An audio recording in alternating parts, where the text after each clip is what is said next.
Okay, hello everyone. So I will start with a brief introduction and some more content for those who do not know us yet and are watching this live video. So first, welcome. I'm Elisabeth Bigan. I'm 21 years old and I'm the current Secretary General of Joint Enterprise Europe for the term 2019 and 2020. With the three other members of the Executive Board, we took a gap year in our studies to live and work together full-time as volunteers and to co-represent, integrate and support 30,000 junior entrepreneurs in 14 European countries. For the needed clarification, a junior enterprise is a non-profit organization formed and managed exclusively by university students, which provides services for companies, institutions and individuals. They are similar to real companies with the main goal of enhancing the learning of their members through practical experiences.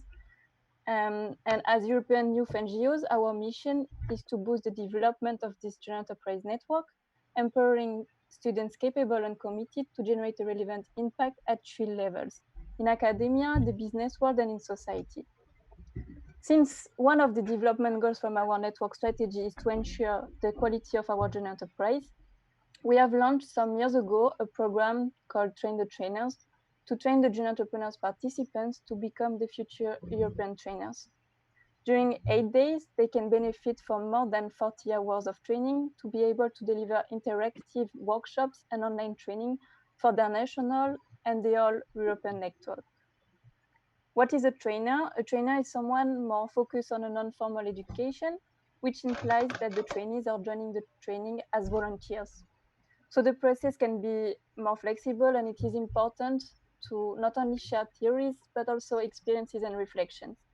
To be a trainer, it is not necessary to have much knowledge like an expert, but the most important thing is to be able to adapt a process or a methodology according to an audience in order to give the trainees some tools to apply in future situations and develop themselves.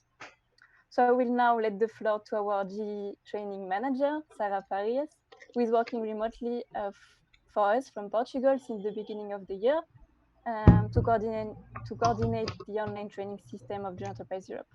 I'm letting you introducing our fourth online training and trainer, Sarah. Thank you, Elizabeth.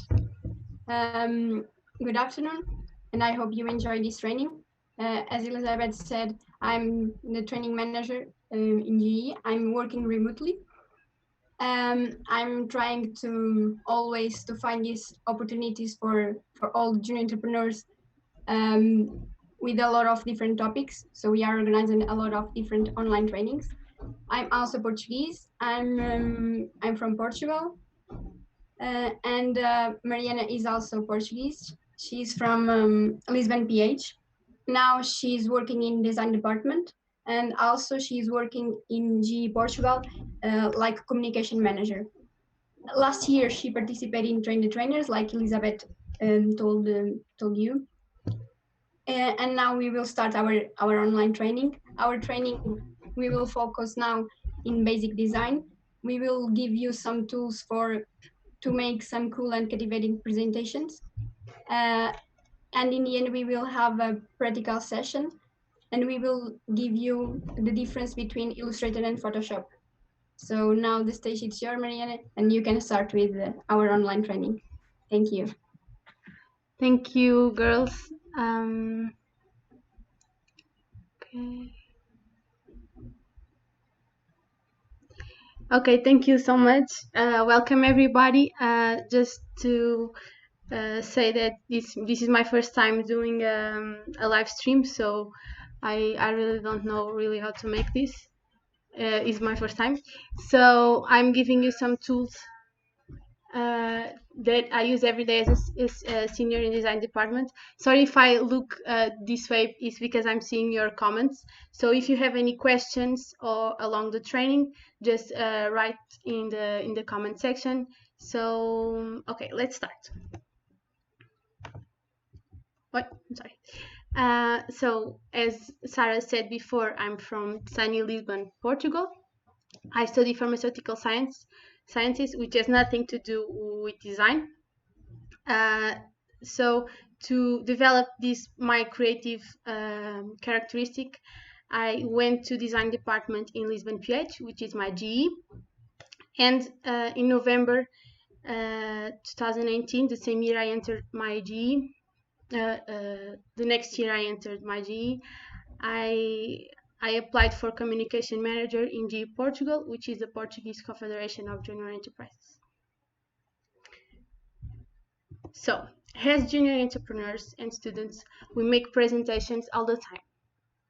And have you ever been in a conference or a presentation where you just want to fall asleep, or it's so boring that you just start scrolling through your social media?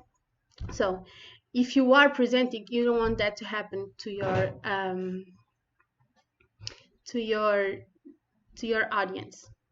So when I was researching for this training, I found this. This is a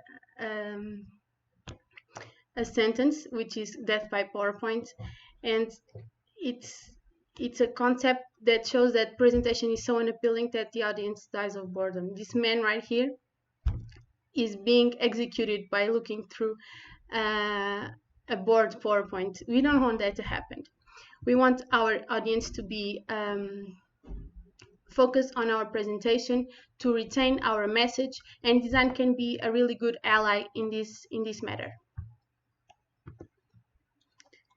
Okay, so now I'm giving you some tips and tricks to make a captivating and structured presentation. But before, the main thing we should know is you need to structure your presentation before starting doing the design of the slides. This is very important.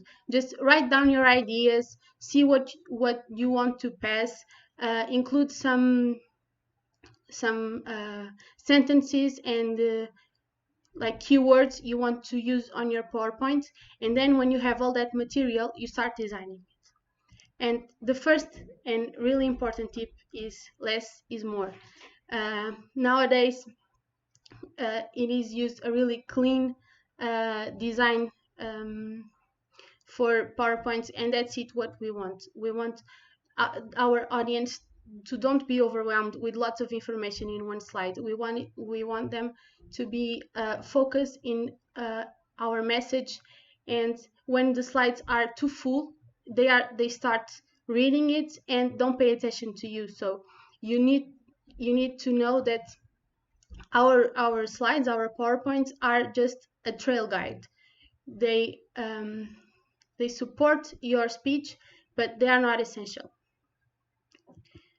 So make sure you have enough negative space. What is negative space?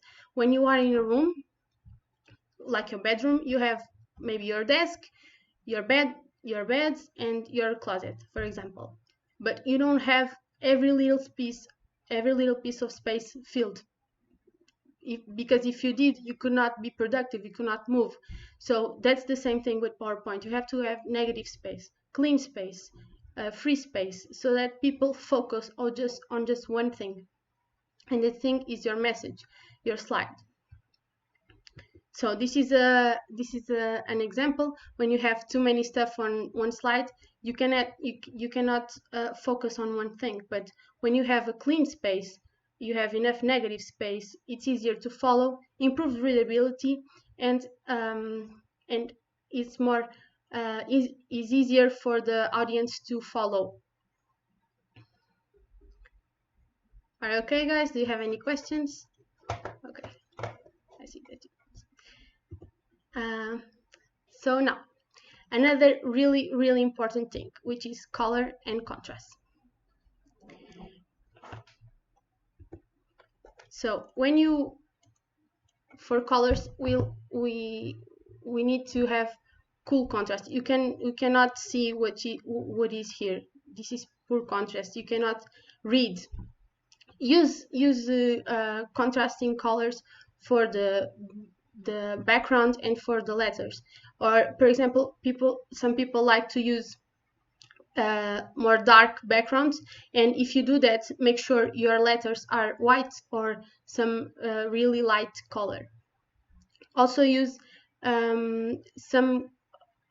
this is all black, and then you have one color pop that stands out, a word you want you want to enhance, and you want to people to really look and see what are you talking about. And this keyword, you can also use color for that.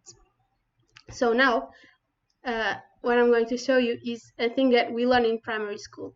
So we have the primary colors, which is yellow, red, and blue.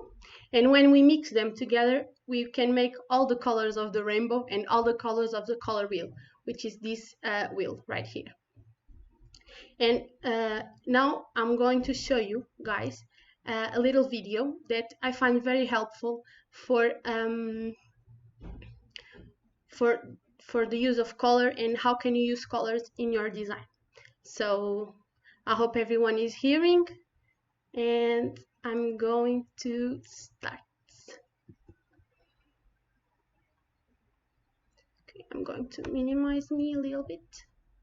Okay, here we go. Take it one step further with hue, saturation, and value. These are terms you might never see in daily life, but they're the key to understanding more nuanced colors, like all those little paint chips at the home improvement store. Hue is the easiest one. It's basically just another word for color. Saturation refers to intensity. In other words, whether the color appears more subtle or more vibrant. Value has to do with how dark or light the color is, ranging from black to white. As you can see, this gives us many different shades, from a deep reddish brown to light pastel pink. So how do we put this all together to create professional-looking color schemes? There are actually tried and true formulas based on something called color harmony that can help. All you need is the color wheel. The easiest formula for harmony is monochromatic because it only uses one color or hue. Just pick a spot on the color wheel and use your knowledge of saturation and value to create variations. The best thing about monochromatic color schemes is that they're guaranteed to match. An analogous color scheme uses colors that are next to each other on the wheel, like reds and oranges, or cooler colors like blues and greens. Don't be afraid to play with the palette and create your own unique interpretation. That's what these formulas really are, merely starting points to help guide and inspire you. Complementary colors are opposite each other on the wheel, for instance, blue and orange, or the classic red and green. To avoid complementary color schemes that are too simplistic, add some variety by introducing lighter, darker, or desaturated tones. A split complementary color scheme uses the colors on either side of the complement. This gives you the same level of contrast, but more colors to work with, and potentially more interesting results. A triadic color scheme uses 3 colors that are evenly spaced, forming a perfect triangle on the wheel. These combinations tend to be pretty striking, especially with primary or secondary colors, so be mindful when using them in your work. Tetradic color schemes form a rectangle on the wheel, using not 1 but 2 complementary color pairs. This formula works best if you let one color dominate while the others serve as an accent. There are a few classic do's and don'ts when it comes to color. For instance, have you ever seen colors that seem to vibrate when they're placed next to each other? The solution is to tone it down, literally, and there's a simple way to do it. Start with one color and try adjusting its lightness, darkness, or saturation. Sometimes a little contrast is all your color palette needs. Readability is an important factor in any design. Very important. Your colors should be legible, engaging, and easy on the eyes. Sometimes that means not using color, at least not in every little detail. Neutral colors like black, white, and gray can help you balance your design, so when you do use color, it really stands out. Every color sends a message. It's important to consider the tone of your project and choose a color palette that fits. For example, bright colors tend to have a fun or modern vibe. Desaturated colors often appear more businesslike. Sometimes it just depends on the context. You'd be surprised how flexible color can be. You can find ideas for color schemes in all kinds of interesting places, from advertising and branding to famous works of art. You can even use a web resource to browse color palettes or generate your own. Even experienced designers take inspiration from the world around them. There's nothing wrong with finding something you like and making it your own. Okay, guys. So I hope you enjoyed this video and you could listen to everything. So I find this video really helpful, and I use it all the times. The advices this girl in the video says. So one thing I use is a palette generator. I use this one. It's for free. It's super cool, and it generates some palettes, and you can make it your own as well. Try to use it. Sometimes you want to do a design, you want to do a presentation, but you don't know really which colors match with each other, so you use it and you visualize and see what works best. And yeah. So about fonts are super important in a design. It can change the whole mood of the design, and my advice for you is to find 2 or 3 fonts maximum, so your design don't get too messy. Try to use bold, italic, and spacement to vary a little bit. And for example, I have here like these 2 fonts. I would use this upper font for the titles and the other one for the body text. Like this combination I would use for a more informal vibe and for a more informal presentation. Because of the upper font, it looks like it's handwritten, it's fun. But the other style, I would use this font for the titles, and also this one for the body text. And this one gives a little more business-like and a more formal mood for the presentation. Here you can see how you can play with the bold, italic, and spacement. Sometimes I use spaced and like all caps and spaced, and it looks like it gives me some movie mood. I don't know. I think it's really cool as well to use this, and I will show you later how to do that. You can find super cool fonts and different fonts than the ones that are pre-installed on your computer. So I use these 3 websites: Google Fonts, DaFont, and 1001 Fonts. These websites, you can download the fonts for free, so that's a plus. And yeah, just play with it, see what works best, and keep that in mind. Don't just, and if you use a more funky font, just use in the titles, you use like a serif one or a more sober one on the body text. Especially the body text, it's important to have like a more simple font so that people can read better. Images, illustrations, and icons. This is a great way to keep your focus, your audience focus, and to fill a little bit the space. And it transforms images, transform the complete presentation. And especially if you are working with like a really impactful presentation, and you want a really impactful, you want to make an impact on the audience, you have these quotes, which is super important. But without an image, people don't get to visualize this. So if you add a photo like this one, it makes a total difference. People look to it and they automatically see what's going to happen, and they get really impacted. And it's just the power of images. And another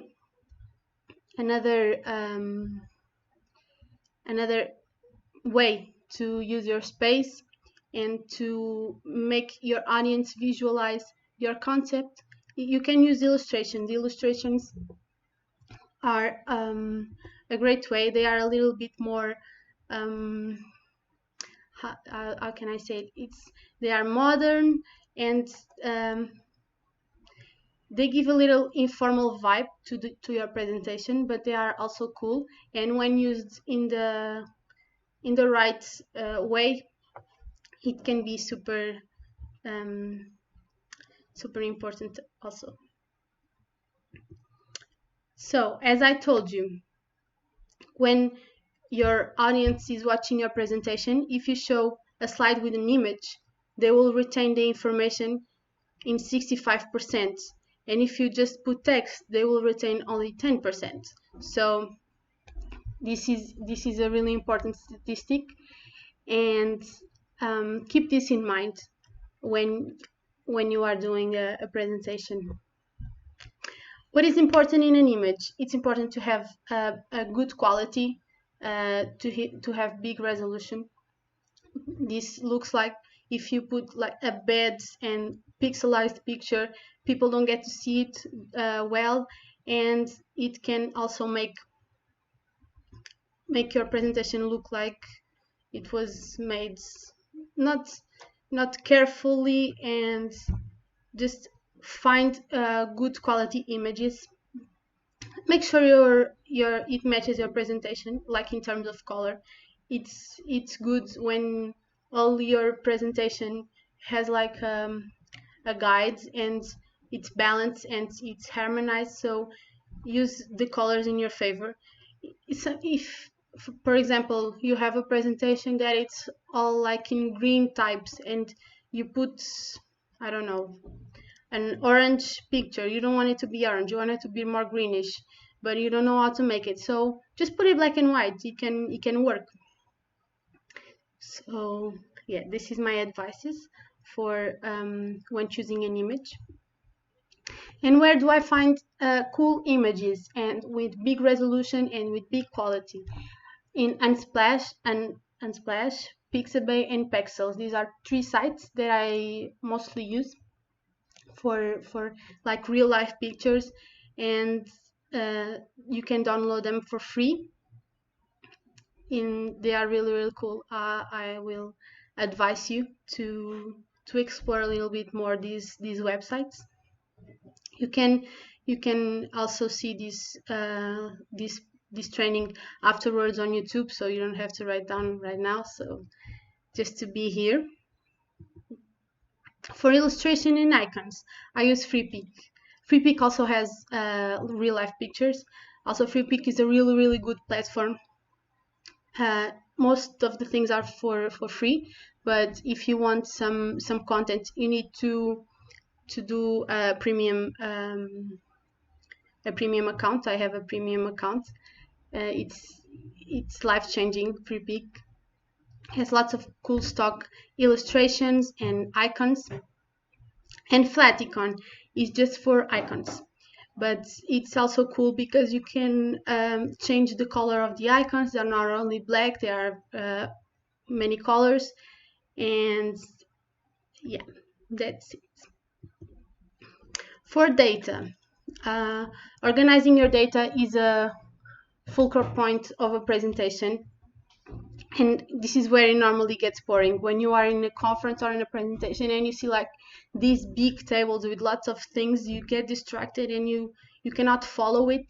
So why don't, in this example, instead of just putting this table, when you, okay, it's cool, it's about the sales of this company, but I cannot take the real messages. The real message I want to take from here is to say that in 2006 I had much more sales than in 2002, so my business is growing.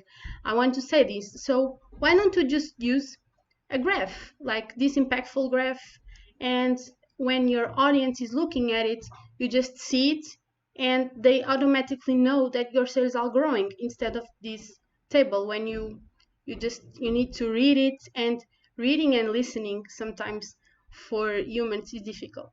So just they automatically see it.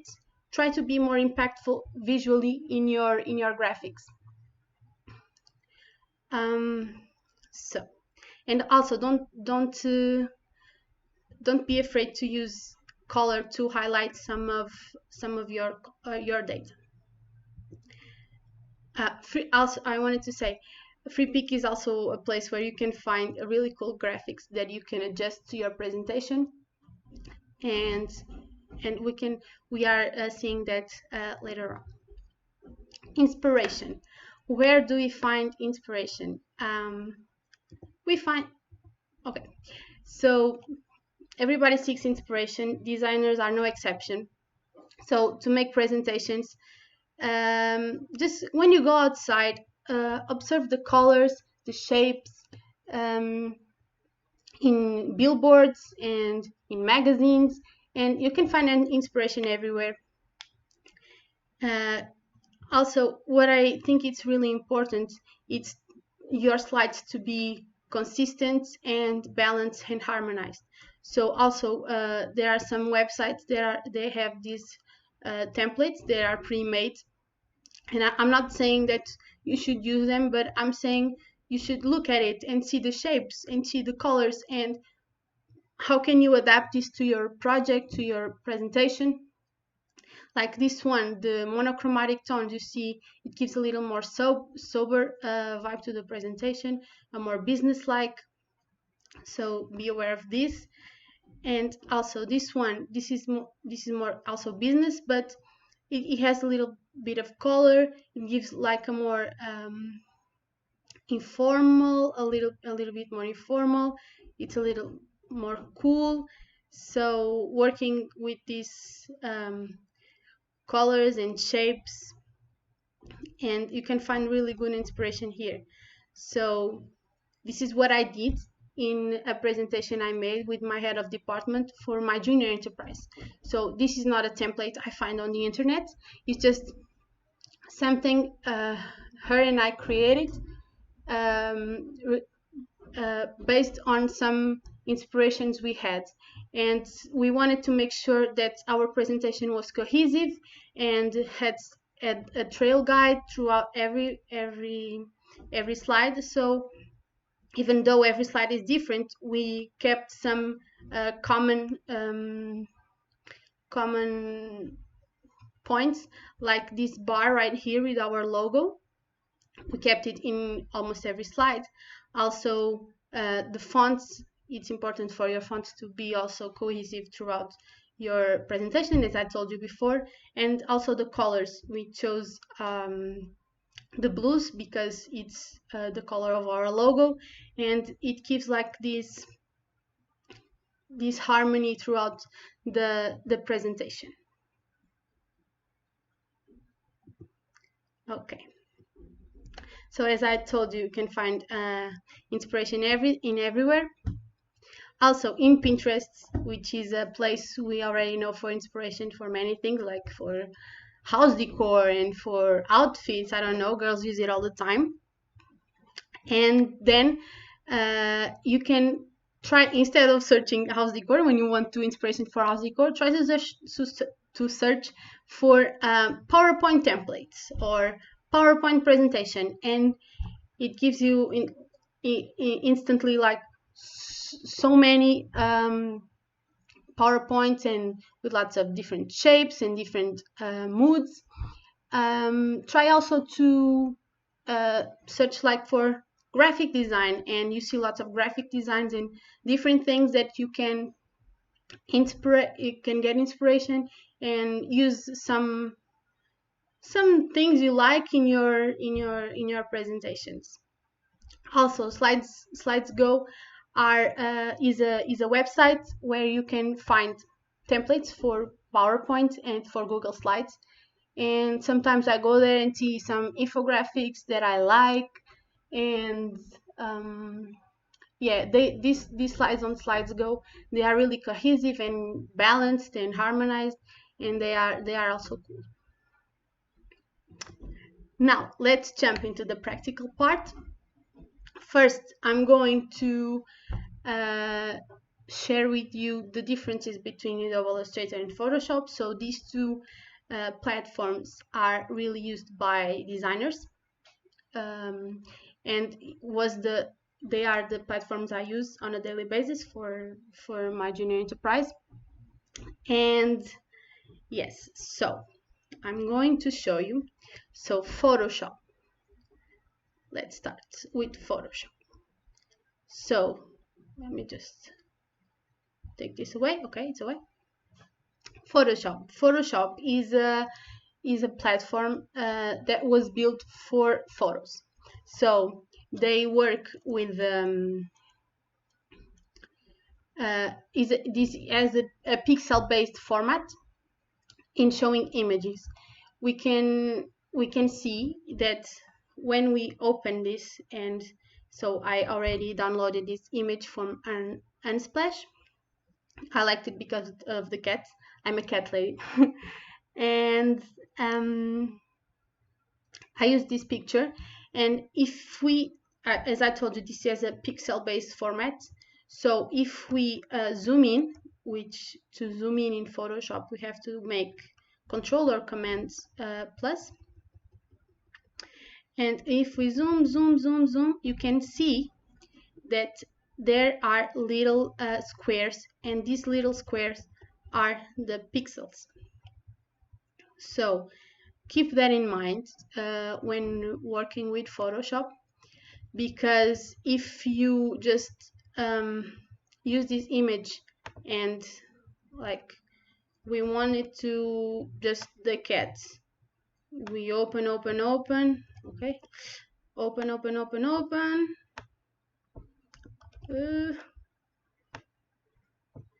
Okay, we want a cat. Here we have our cat, and then okay, this is transforming.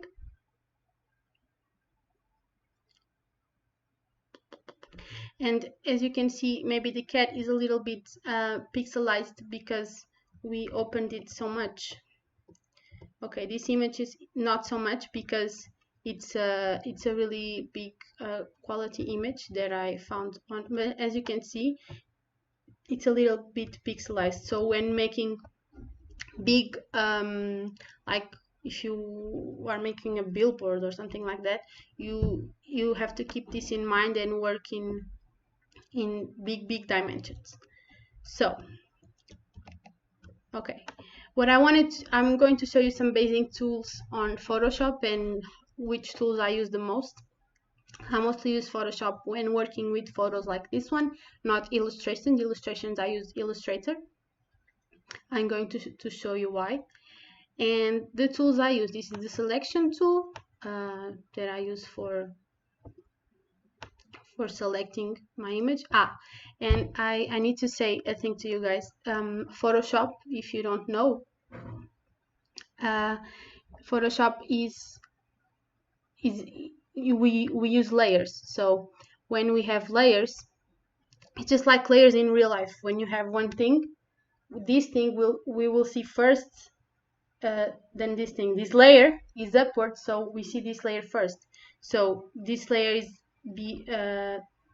below the layer 0, so we don't see it. But if I just click on it and put it up, we can see the layer now. So this is how Photoshop works.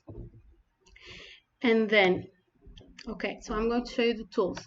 This right here is rectangular marquee tool. I sometimes use it to make rectangles, or if we don't want a rectangle, we can make a circle, right, like this. And if you see, when we do a circle, it's like, it's not a perfect circle, it's like an ellipse. So if you want to do a perfect circle, we need to press the shift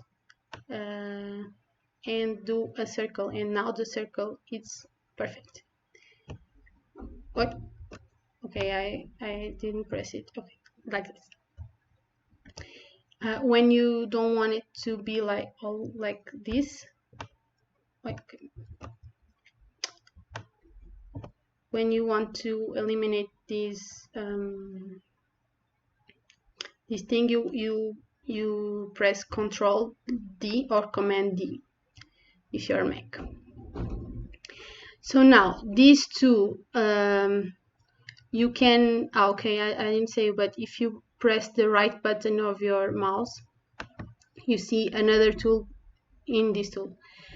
So I use this Polygonal Lasso tool for making shapes like triangles. And imagine we wanted our image to be in a triangle. Why not? So I would use this and then make another layer in this like post-it button, or create a new layer, or sometimes you have a plus right here. And then I click here to find the color. I want it to be red, doesn't matter. And then I click here in this tool, which is the paint bucket tool. Sometimes you have the gradient tool above it, so you have to click on the right side and click paint bucket tool, and then you color it. Okay, you color it and then you have half, but we don't want that. We want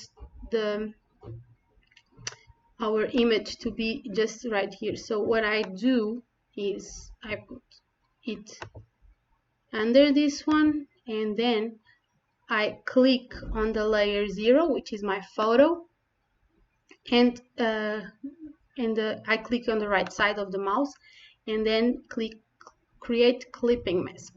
So now it's like the photo has the shape I built in the layer under this one.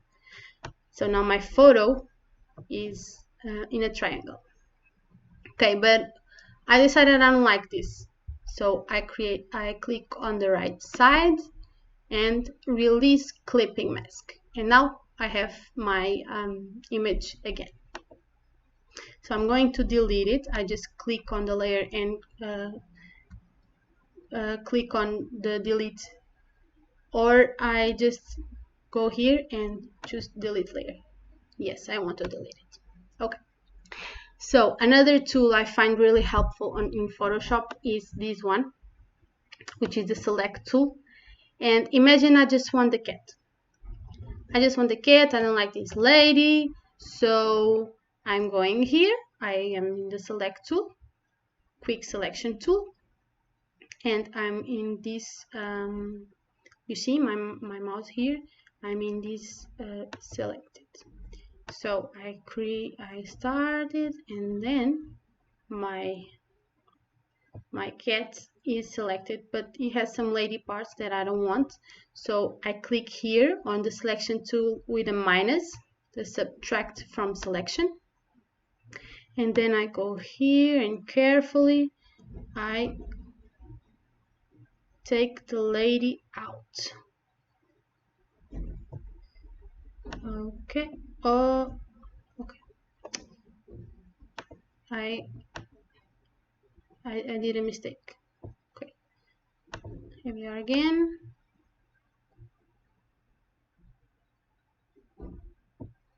I'm deleting parts. Oh, I don't know why this happens.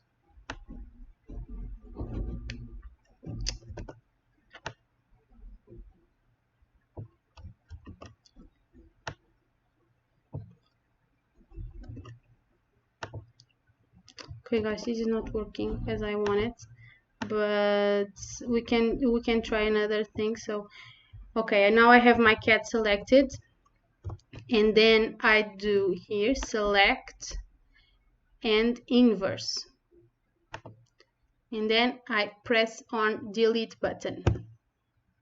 Now my lady is out. So ideally this thing would come off, but since it's not working, I can come. There are many tools to do this, so I can go here on magnetic tool,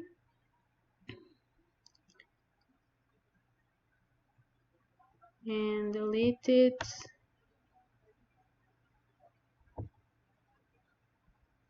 Go around the cat. Okay.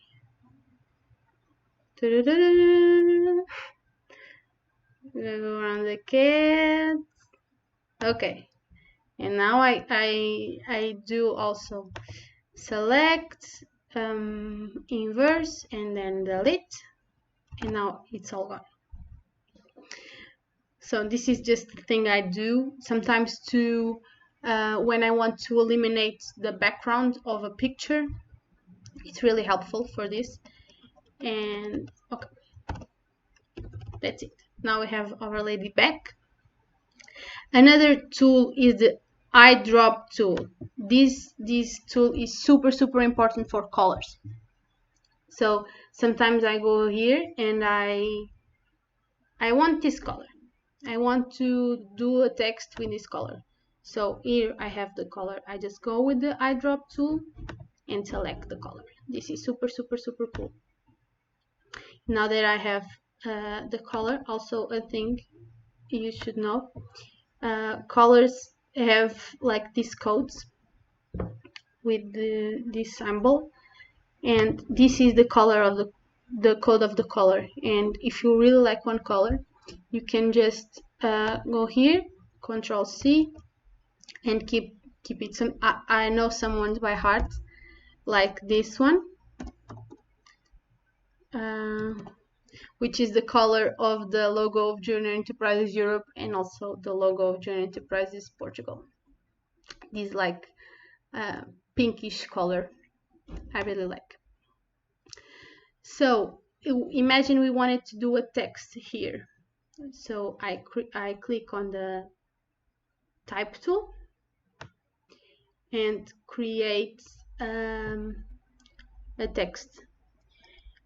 Here you have the font, if you want it to be regular, italic, or bold, and the size of the font. I'm going to put this bigger because we cannot see it, so I'm going for 100. Okay, 100. And then I'm going to write Mariana, which is my name, as some of you may know. And this is still too little, so I'm going for 200. Okay, 200. Now, I don't like this font. I'm choosing another font.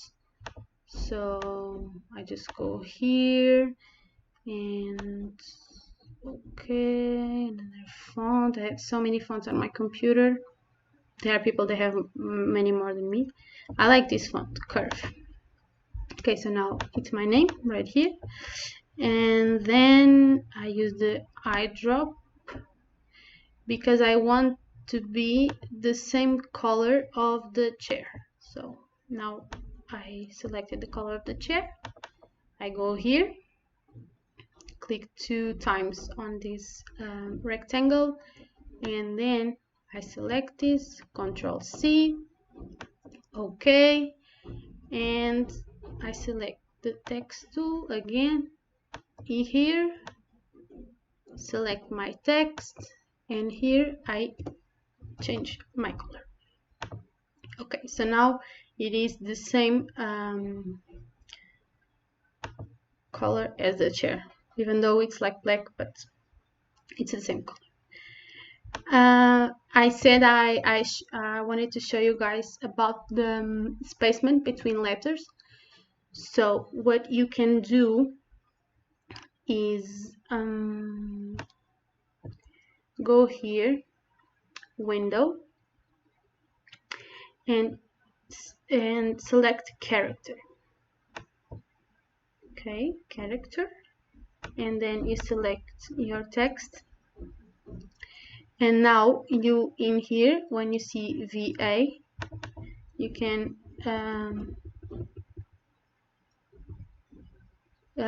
size up the space between your letters, and this way it looks more cinematic. I don't know, it gives me always these vibes. Here you can also, it's like the same commands in here, and this is the space between paragraphs. I keep it in auto most of the times, but if you want it to be more short or wider, you can choose here. This is paragraph, and here you can be like center your text, right align your text and justify it if you want to, just like in Word. And yes, so these are the main tools I use in Photoshop. There are many more, like this one. If you click on your photo and you go here in the bottom, you can see create new fill or adjustment layer. You can go here and like adjust the colors of your photo, the brightness, the contrast. It's a whole thing. Like if we just hue and saturation, sometimes I use this one. If I want, imagine I wanted my picture to be all green. I want it to be green. Probably this will not work. So this is not going to be beautiful, but I will try. So I go here, I choose hue as green, as you said, as the girl said on the video about the colors. Hue means color, and then I put colorize. Okay, it didn't go to green, but I go here to green again, and now my picture is green. Also, I can change my saturation. This is like neon green or more light green. This is almost black and white, but with the gray color, with the green color, and also my lightness. Okay. If we don't want this, we can just click here on the layer of hue and saturation and delete it.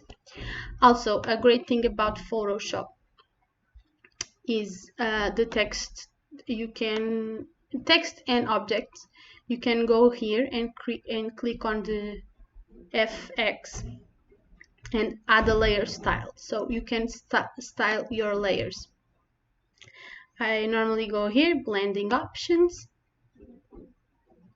and then you have lots of things you can select. So sometimes I go here on drop shadow and make a shadow of my letters. This sometimes is good when you use like backgrounds, when you cannot see the letters to legible. So I use this. So now you can just adjust the distance, the spreads, or the size of your shadow, and you can even choose the color of your shadow. You can put it like blue or something like that.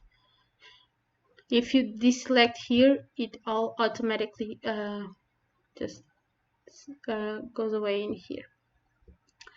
There are many things you can, inner shadows with black, because my letter is black. You don't see it very well, but you can do inner shadows. You can do stroke. You can do many things. Okay. More. Okay, this paint bucket tool, it's super cool for the shapes. Also, this tool, which is the eraser tool, it's also cool when you want to erase something. You need to click here on the image, and then you can just erase some parts of the image. Okay. And there are many more things, but I think it's good for now. Rectangle tool and the other shapes tool, they are so cool. You can just do a rectangle. You can use this one or this tool right here to shapes, but this one is better because it vectorizes your shape, so it don't get pixelized. And here you can go on the contour. Imagine you wanted your contour to be blue, and this pixel is the weight of your contour, so you can go up, and now if I deselect this, okay, see, this is a blue contour. Also, you can just take the inner color. You can do many things. So now that I showed you a little bit of Photoshop, I'm going to show you how to make a cool thing in Illustrator that I do all the time. So now let's just close this for a bit and click here on Illustrator. So Illustrator, this platform was built for vector-based workflow. Shapes in Illustrator never lose quality because they are not pixels, they are vectors. So keep that in mind. And I mostly use Illustrator for illustrations, as the name says, and like for lettering designs or for icons, I use this a lot. You can make your own illustrations or Illustrator, or since I'm not a designer and I'm not really good on making illustrations on Illustrator, I mostly go to Freepik, as this seems like it's sponsored by Freepik. It's not, but it's a really important tool that I use on my daily basis. And so if you download the WeTransfer Sarah send you on the email, you may already have this infographic, and I wanted you guys to follow me if you have Illustrator installed on your computer, so we can do this together. And if you have some doubts, you can also write in the comments, and I will try to clarify you. So when you open your infographic, which is I can show you.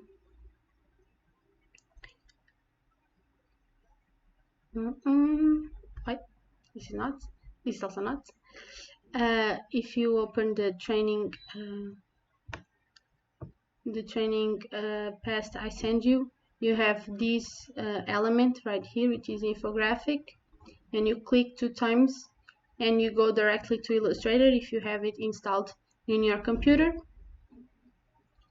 And then you get these cool infographics I downloaded by Freepik, as I said before. And then Illustrator works in layers, just like Photoshop. So we go here on layers, and we see all the objects of this file. The tools of Illustrator, some are similar to Photoshop, as I told you before. This is the selection tool, which I use to select the objects. This is also a selection tool, but it's more direct, because this one selects the whole, like this whole group, because this is a layer, as you can see here, objects is a layer, but then these are divided by groups. And so when I use the selection tool, this selects the whole group. And when I use the direct selection tool, I can select just this shape right here. Okay. Then the pen tool. The pen tool is used for making shapes. As you can see, I'm doing a shape right here. So this is a shape. It's here called path. And if I want to change the color of it, I have the path selected. When your layer or your group or your object is selected, there is this little square right here, and it's a little square just like this one, but a little smaller in the whole layer. And then just to say that the object you're selecting is in this layer, okay? Because the layer has like sub layers and groups within the same layer. And so I select it, and then I use this rectangle right here, which is the color, just like in Photoshop.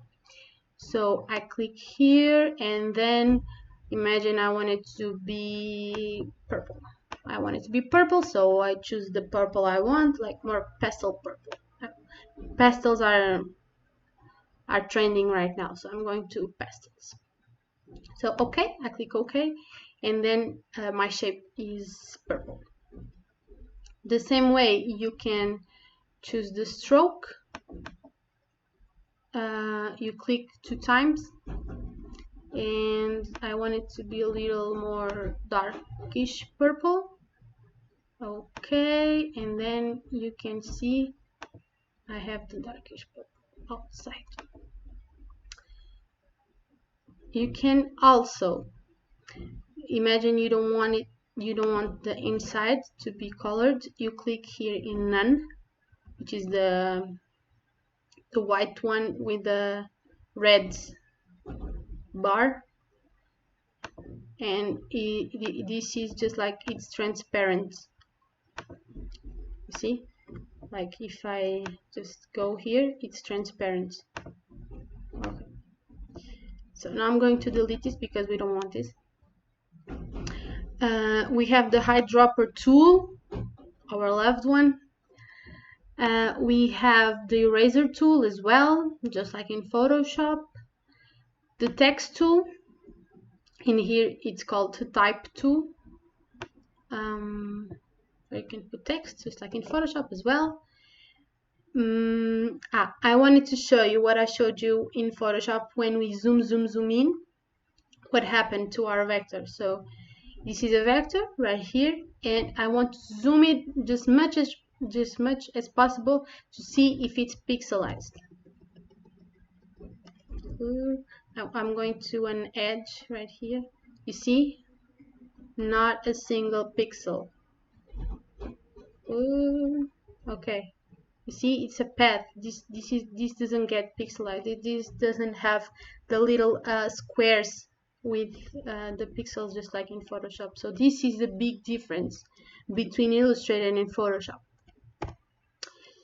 So now what we want to do, now let's play a little bit with Illustrator and how can we use these infographics that we download on Freepik. How can we use it as our own, and how can we match them to our presentation? So we want to make another file. So we click here, File, New, and probably you'll get something like this. And then the dimensions, it's important. Most of the times the PowerPoints or the presentations are in 16:9. It's the dimensions. It is web large 190/20 and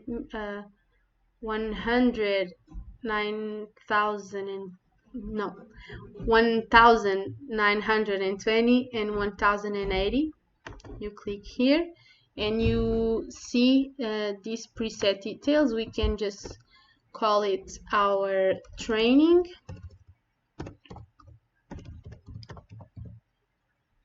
And then the orientation, it's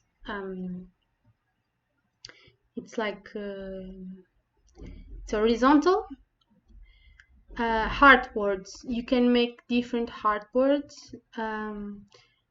This is like different slides. I'm going to show you.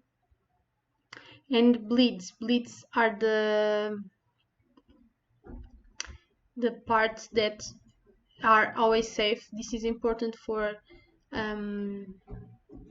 when you print something, you want it to have bleeds, but since we are doing a presentation which is digital, we don't need to worry about it. When we click here on advanced options, we can use RGB color, which is used for digital materials, or we can choose CMY kappa color, which is used for materials that you are going to print. Since we don't want to print anything, we just want to be digital, we click on RGB color. Raster effects, I use high because this way you have a more defined image, and preview mode default. And then we click on create. Okay, we created our artboard. As I told you, Illustrator has artboards, and you can just go here on properties.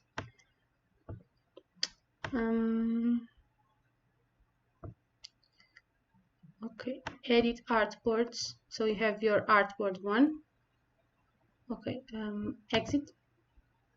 You want to create a new artboard. Oh, it's not here. I don't know why. File.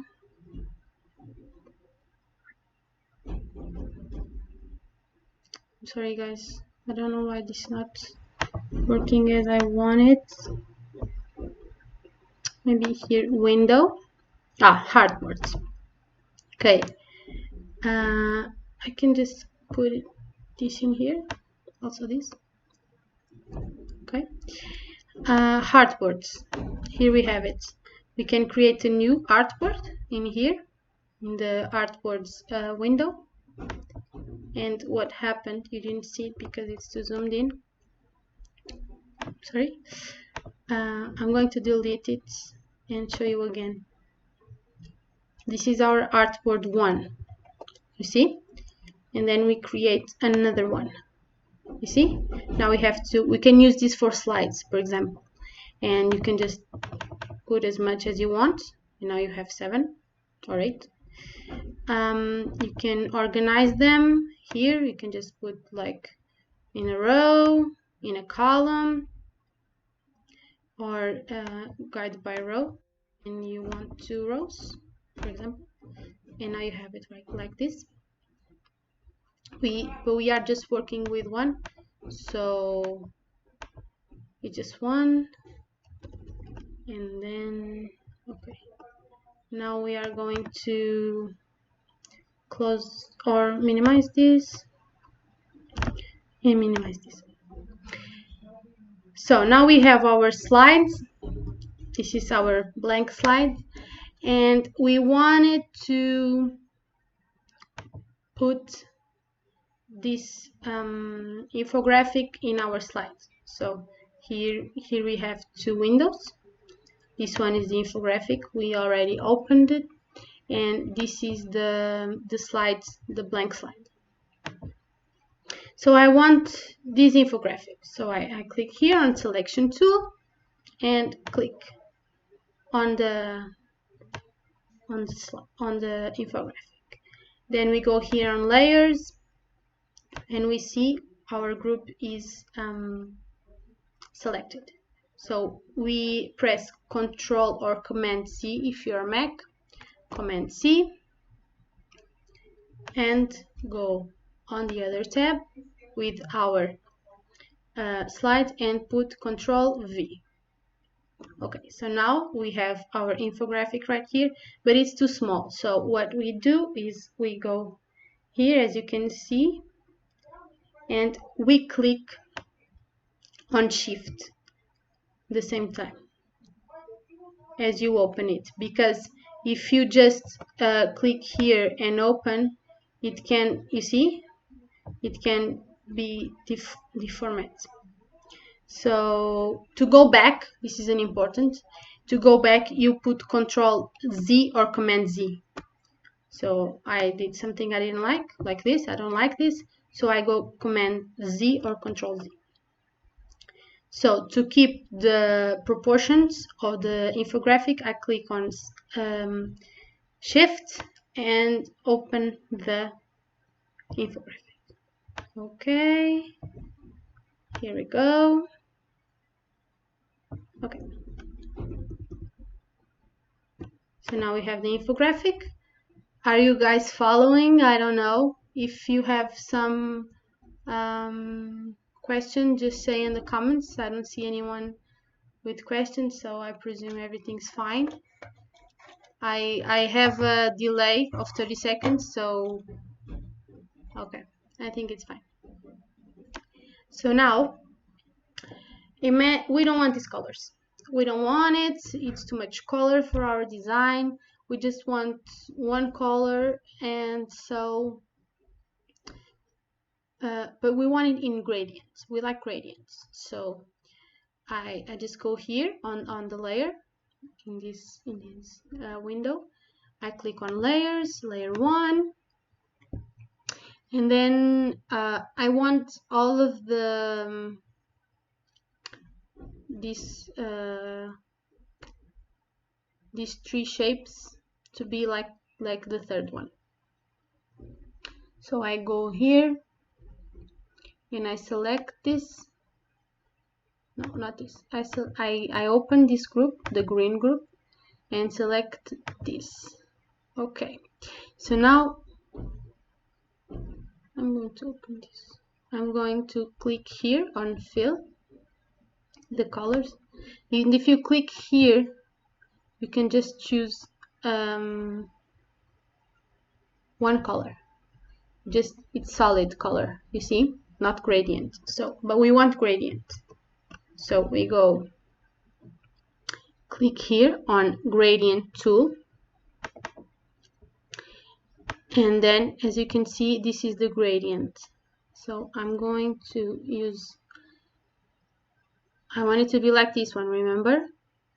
So I click here. And now I'm going to choose which color I want instead of the blue. So since I don't know the codes of this one, I click on the eyedrop or color picker and then click here. Oh no, a little bit further. Okay, I'm going to open this more because I'm not selecting what I want. So I'm clicking here. Okay. And then the other color, I want it to be this one. So I'm clicking here. I don't know why, but this is getting... Okay, I know why. This color is not the real color I want.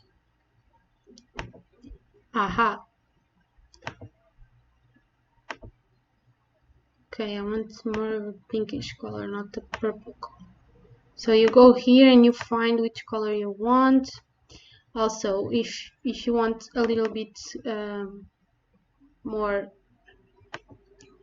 you want it a little bit more like light color, so you just go here on this thing color, you click 2 times, and then you click here on color, and then you just go here and you choose. I want it a little bit more like this. Okay. Here is the thing you select for like where you want your gradient to be, like the middle of your gradient. Okay. Still, I'm not good with this color. I think it's not the color I want. I want it like this. Okay. And this one, I want it to be like this. Or this more. Okay. Okay, I think it's fine. This has a gradient, not to... Wait. We need to select only the shape. This has a gradient, not to marked gradient, but it has one. I promise you. You can just rearrange your gradients as well. You see?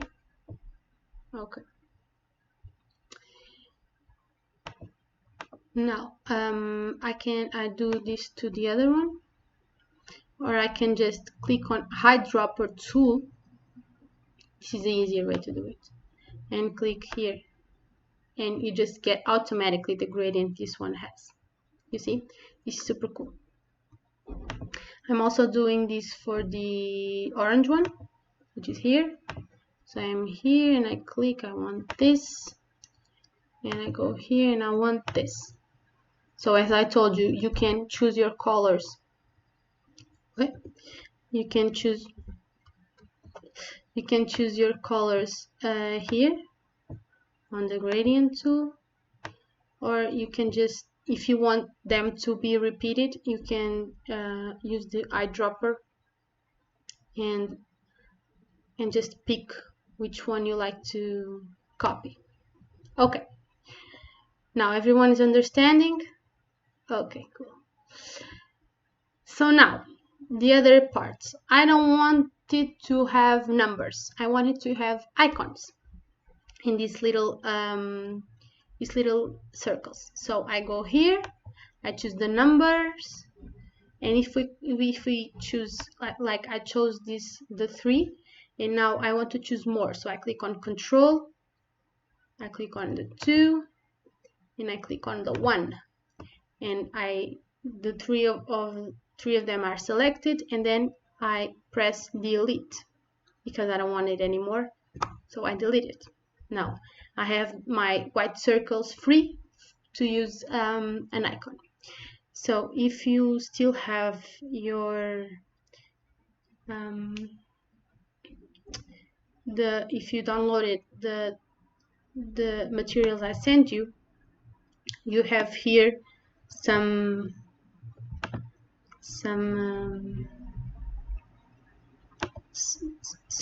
icons. So these icons I downloaded from Flaticon, and when you choose to download an icon from Flaticon, you can choose the format you want. You can choose on SVG or in PNG. PNG is a format of a picture, and SVG you can open it with Adobe Illustrator, and okay, I opened it with Adobe Illustrator, and now you have the editable icon. So you have here a layer, and you open, and now you can edit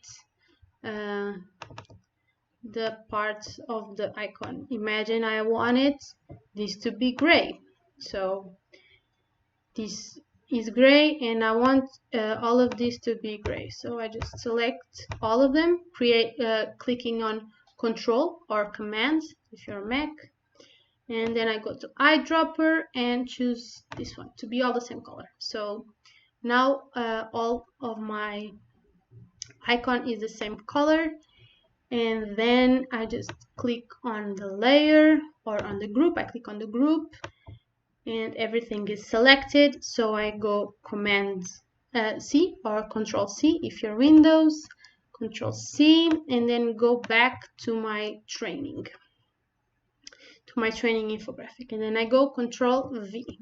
So now I have here my icon, and then this is too big, so I want it to be smaller, so I just click on Shift and size it down, and then I go and okay, now it's too small, so I go Shift again and size it up a little bit. So here it goes,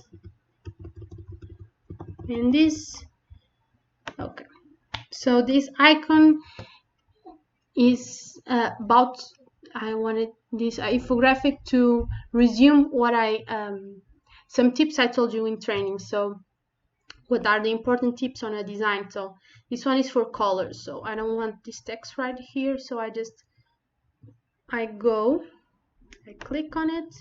Okay, now it's selecting the whole group. I don't want it, so I just click on the direct selection tool and click on this and delete, and click on this,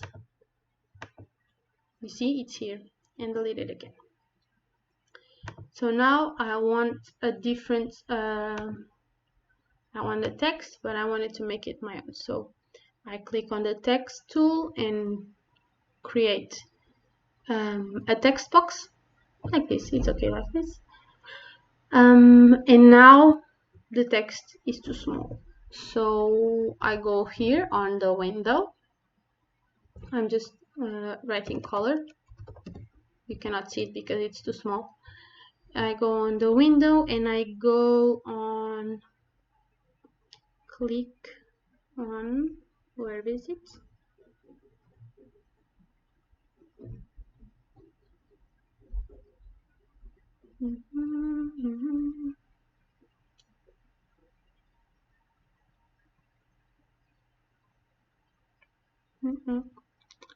Cannot find it. Why? This is happening, you know why, guys? Because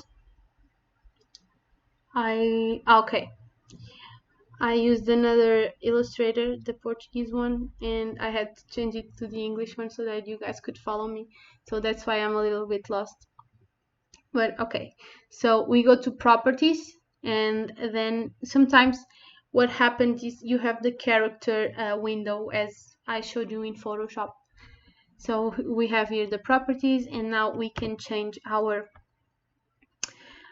font. So I want my font to be this one, Banker Shift. I think this font is on Windows, it's pre-installed in almost every computer. So I just click on it, and I want it to size up because I can't see anything. So okay, color, but it's not just color, it's color and contrast. Color and contrast. Okay, so you see this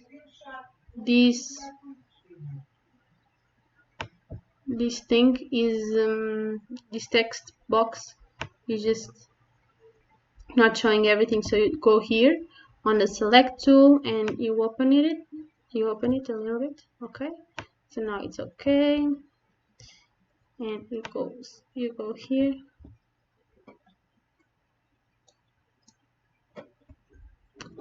and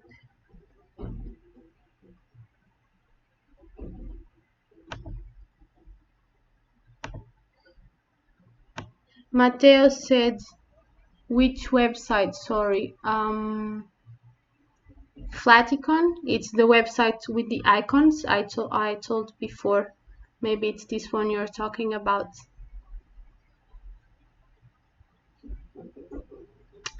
So now I want my letters to be white, so I click here on fill and white them. Also, I can just work with spacements between the characters. And yes, this is just like Photoshop as well. And you can also use this for convert to shape, crop marks. This is more effects for your tool, for your text, but I don't really use this, never. So now this is color and contrast. Now I go to layers again, and then we select the other text we want it to go away. So we click here and download it, click here and download it, no, delete it, delete and delete. Okay, and now we need to fill the other three. So I'm going here in my past video things for the training, and I click on the picture, open with Adobe Illustrator, and I click on the text, open with Adobe Illustrator. Okay, so now I have too many things, but this is how I work. I'm sorry, but you will have many windows. And then you click on the layer, and you see this is all the shapes of the T's, and you just go Control C, go back to the training, Control V, and now this is too big, so I click here on the selection tool again, shift and size it down, just like this one. I go here to see if it's the same size. It's practically the same size, so now I put it here.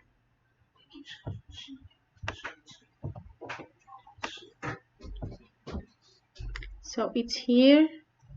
Now I go a little bit up. Okay. And now you see this. We click on everything because this is the tease. You see, you click on everything and it's not in a group, and we want it to be in a group because it's more practical. So you select everything and just go here, object and group, or you can just go Control G or Command G if you're Mac. So now it's in a group, and you can also rename your groups. I didn't say this before, but you can rename your groups, and you can put just like font. Okay, so this is it, but it's in black, and we want it to be the same color as this one for consistency purpose. So I click here again, and you see this is fill. So this is the fill, but we click on the eyedropper, and okay, it's difficult to click on the color because it's too small, and click here, and now it's exactly the same color. You see, super easy. Now we already used this one, so we can close it, save changes. I don't want to save changes, it's okay. The text, we already used it, so it's away. And the picture, so now our final icon is a picture, so we just click on it, Command C or Control C, Control V, and then you scale it down, always clicking on Shift so it don't deform. Clicking on Shift, and then wait, I just did something wrong. So because I was selecting the infographic and not the icon. So what I do when I do something wrong is Control Z or Command Z. Okay, back on action. So as you can see, this is not grouped as well, so it's difficult to work when it's not grouped. So I just select everything, clicking on Control to select multiple layers in one time, and then go here, Object and Group. Now it's grouped, and I can rename it to Pictures. Okay, so make sure you are selecting the right thing. I can also do another thing so that I don't select this one, which is click here and click here and lock. And when you lock a layer, you cannot move it. You see, if I was here, I would move it. But if it's locked, and the lock is just right next to the eye.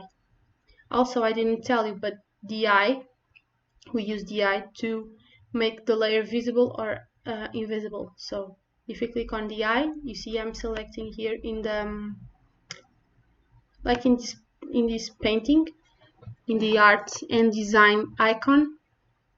So I just click here and it goes invisible. Visible, invisible. Okay. Now we were talking about our picture. It's too big, so I'm going to scale it down one more time. It's very important to align your objects and to make it aligned, because alignment is also a really important concept in design. When you have an order of your text, if your text is aligned in just one place, you don't want to be centered and then aligned in the right. You want it to be uniformed, like this balance and harmony I kept telling you. This is really important in a design. So okay, now it's black and I want it to be gray one more time, so I click on the eyedropper and click here, and it's all the same color. So for alignment, as I was telling you, you can use guides. To use guides, you can go here, window, no, not window, view,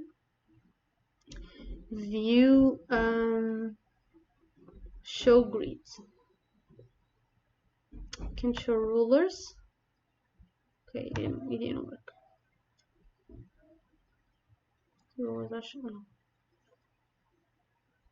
Show grid. No, I didn't want it. No, it's not this. Sorry guys, I'm lost because of the because I used to use this in Portuguese. I want to hide. Shift Control E.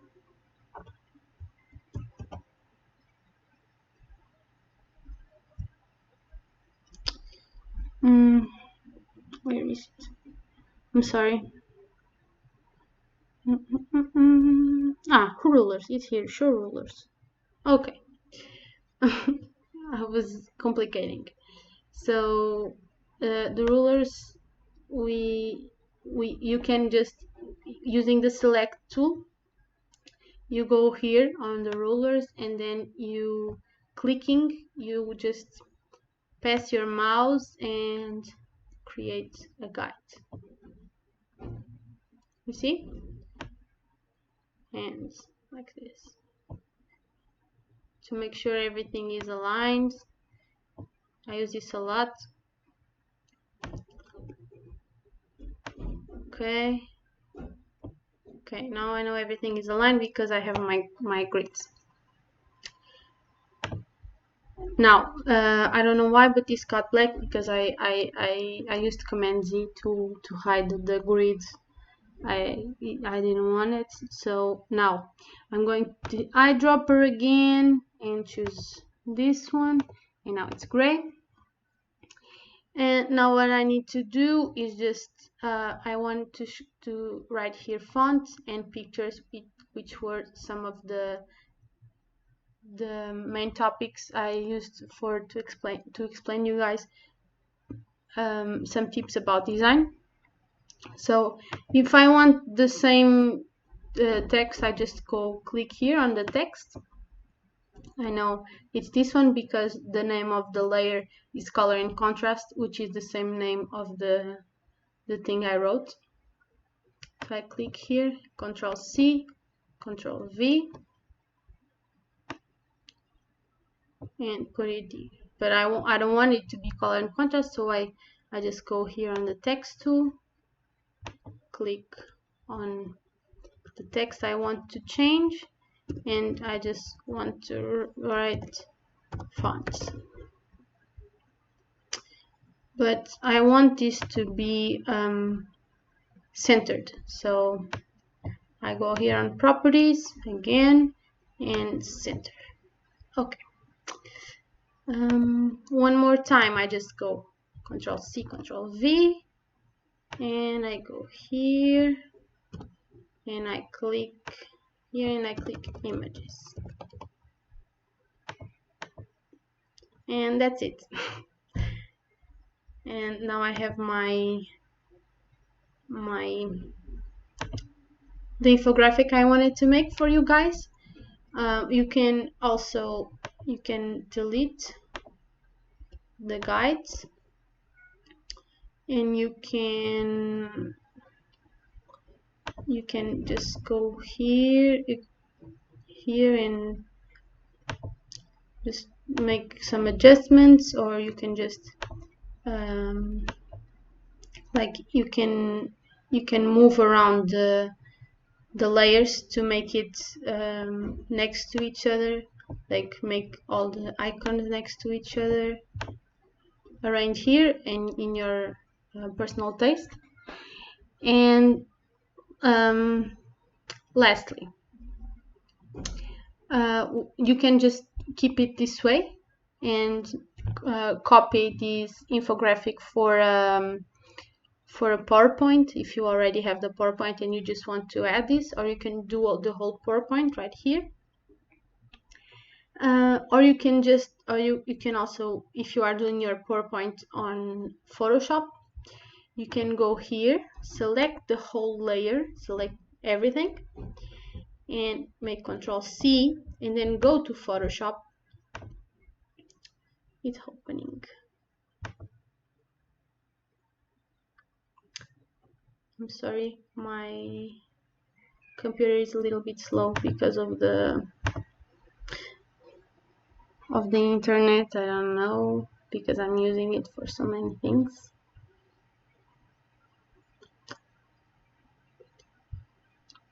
Oh, I don't know why it's not opening.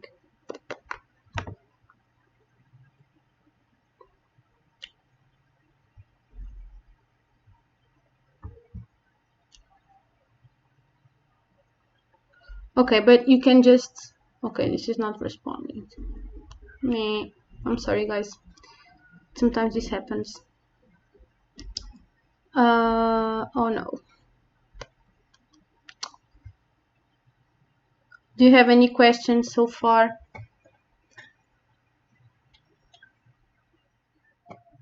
What, the fonts are also great, yes.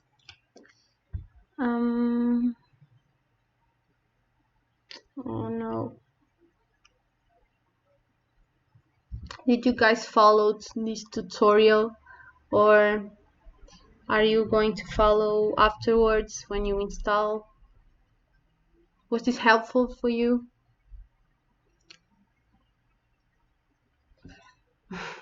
Thank you.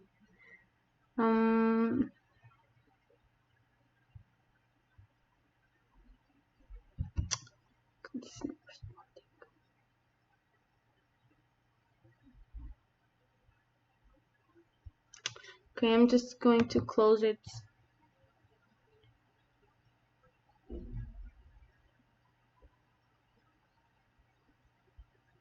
I'm just going to shut Illustrator off because otherwise we cannot keep going.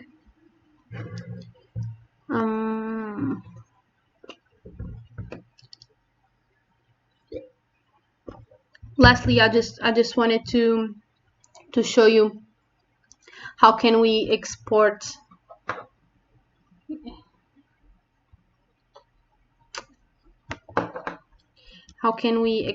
the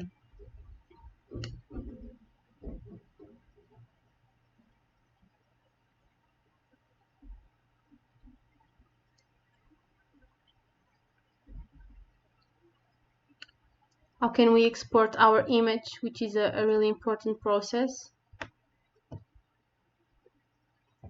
Since Adobe Illustrator is paid, could you recommend any other comparable free software? I'm sorry, I don't know any other software like Illustrator. You can use PowerPoint, or there are others like, I think it's at I don't know if Adobe Spark is also paid, but I don't really use another one since Adobe Illustrator. I'm sorry.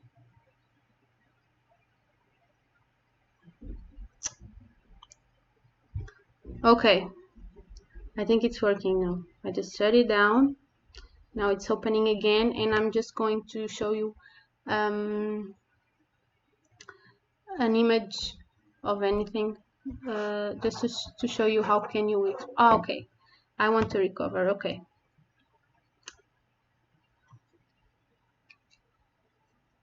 thank you, Dari, it was helpful. Okay, here we go, we have it again. So just to export, we go here, file, export, and export for screens is what I do. I click here and you have your artboard. You can rename it, you can just go infographic, or you can just leave it as hardboard.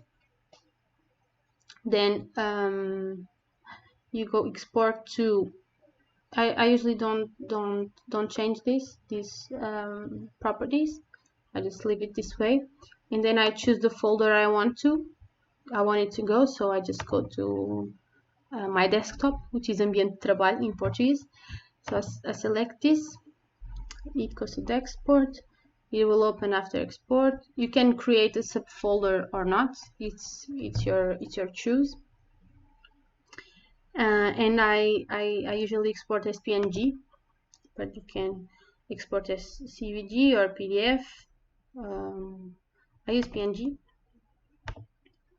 and yeah, it can be one time. And then I export my artboard. If you have lots of artboards, it will show you the other artboards right here, and it will export all the same time, which is cool. Okay, it was successfully complete. And now in my desktop, I have here this folder, which is 1x, because I created a subfolder. And here you have our infographic. We can open it. So it's right here. And that's it for you guys. Do you have any more questions? Do you have any doubt I can help you in Illustrator? We still have a little bit time, so let me know. Yes, I will just shut this thing off.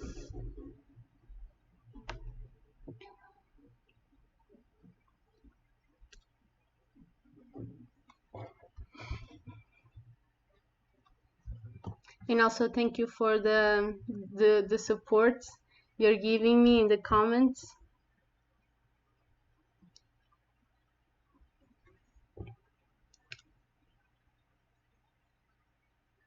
If we don't have any more questions, I think we can close the training.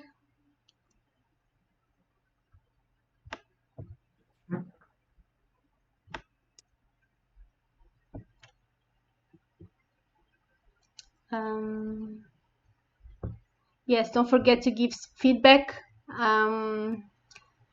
It's really, really important. Give us some feedback so that we can be better. And yes, thank you for your attention.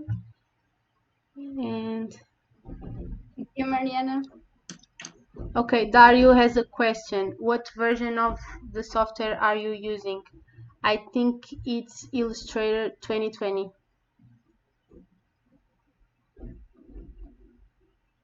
Thank you, guys. I'm glad you learned a lot. So, no more questions. This has a 30-second delay, so that's why I sometimes take a little bit longer. Very much, Mariana. And Sarah, I cannot listen to you well. Sorry. if they have some questions now, you can listen to me. Now I listen to you. Yes. Okay. Just to say thank you, guys. I hope you enjoyed this training. We will organize more trainings. So pay attention in our social media. We will send you email with all the materials, with the PowerPoint, and with the link where you can watch again this training, and you can also check the other trainings that we did in the last months. Give us some feedback, and thank you very much. Thank you, Maria. You did a very, very good job. Thank you. Yeah, as closing words, thank you so much, Mariana. Thank you, both of you, girls, for your commitment and great work. Mariana, we wish you especially all the best in your training adventure with the Portuguese and the European network for the future. And we're all looking forward to hearing from you soon again. To the guys who are watching us, we hope you enjoyed this learning experience together, and do not hesitate to contact us if you need anything regarding trainers or training. You can just write a simple email to networkdevelopment@junenterprises.eu. If you need anything else, just contact us at mail@junenterprises.eu. Okay, thank you so much, everyone. See you soon in another JEE online training, and bye-bye. Thank you. Goodbye, guys. Bye.